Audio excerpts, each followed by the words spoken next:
Good afternoon, Mr. Deaton. How are you? I'm good, Dr. Higgins. So you're now 6 weeks out from your ready knee. Yes, sir. And did you spend the night in the hospital or did you go home the same day? I went home the same day. And how long did you need pain medicine after surgery? I'm not a big believer in pain medication, but I know it's really something you got to take when you have the surgery. So I kind of got off of it after about 6 days and went with Tylenol and Advil. Excellent. And how long were you using a cane or a walker after surgery? I never used a cane. I used a walker at night to get to the bathroom for probably 3 or 4 nights. That's good.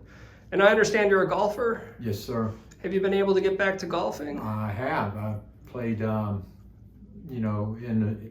between the 5th and 6th week, I went out and was able to play, no problems. Excellent. Riding a bike too, I've been, able to get on a real bike outside and ride for an hour. Super. That's great. Well, let's see how you're walking. Okay.